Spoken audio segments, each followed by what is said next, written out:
William Golding alipoteza imani katika ubinadamu. Akitumikia ndani ya meli ya kivita ya Uingereza katika vita vya pili vya dunia, mwalimu huyu wa falsafa aliyegeuka kuwa luteni wa Royal Navy alikabiliwa na ukatili wa wenzake.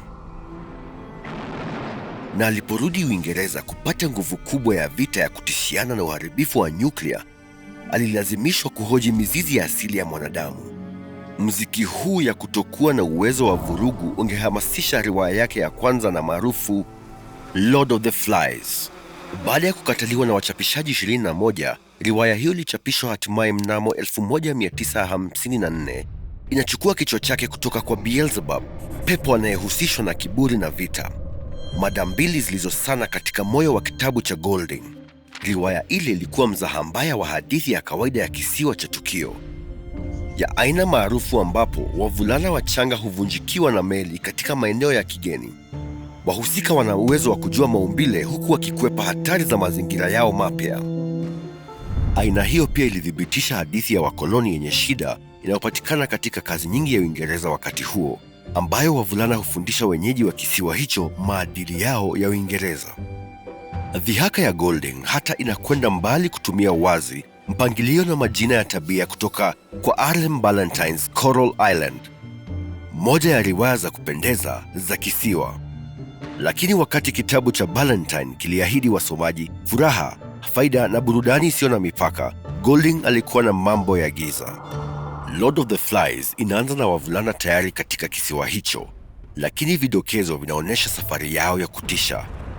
Ndege yao ilikuwa imedunguliwa kwenye vita vya nyuklia visivyojulikana. Wavulana wenye umri wa miaka 6 hadi 13 hawajuani moja kwa mwingine, yote isipokuwa kwa kwaya. Wamevaa sare nyeusi na kuongozwa na mvulana anayeitwa Jack. Kama tu katika Coral Island cha Ballantyne, nyumba mpya ya kijana huyo inaonekana kuwa paradiso na maji safi, makazi na vyanzo vingi vya chakula. Lakini hata kutoka kwa kurasa za ufunguzi wa riwaya, giza la makabu hutegemea hali hii inayoonekana kuwa ya utulivu. Vivuli vya wavulana vinalinganishwa na viumbe vyeusi kama popo, wakati kwaya yenyewe inaonekana kama kitu giza kikizunguka pwani. Ndani ya masaa mengi ya kuwasili kwao, wavulana tayari wanafanya biashara ya kutisha ya kiumbe mkali anayejificha msituni. Kutoka kwa mwanzo huu mbaya, simulizi la Golding linaonyesha jinsi ushirikiano unajitokeza haraka bila uwepo wa mamlaka ya watu wazima. Hapo awali, waathirika hujaribu kuanzisha hali fulani ya utaratibu. Mvulana anayeitwa Ralph hupuliza katika ganda la conch kukusanya kundi na kuwakabidhi kazi. Lakini kama Jack anapowania uongozi na Ralph, vipande vya vikundi na wavulana wanashindwa na tamaa zao mbaya. Umati wa watoto upesi wanasahau mipango yao ya kuokoa. Wanashutumu sauti chache za sababu na kumfuata Jack kwa upofu hadi ukingo wa kisiwa na ukingo wa akili. Mada za riwaya za ulimwengu wote za maadili, uraia na jamii zimeifanya iwe ya fasihi, ikisababisha mikusanyiko yote ya wakati wake na imani ndefu juu ya ubinadamu. Ilhali simulizi za kisiwa zinaunga mkono ukoloni, Lord of the Flies inageuza nadharia hii kabisa. Badala ya kuonyesha wenyeji kuwa wenye unyama, Golding anageuza Waingereza kuwa watu wenye unyama.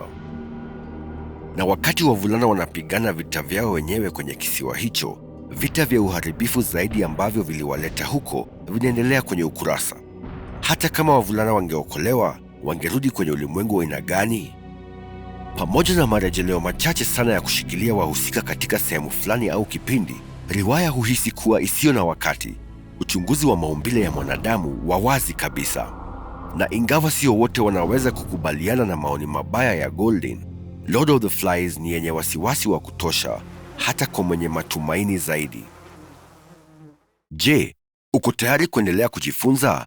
Tazama video hizi ili kupima kile unachofikiri unajua au ujifunze zaidi kuhusu usichokijua. Jisajili na uwe na hamu.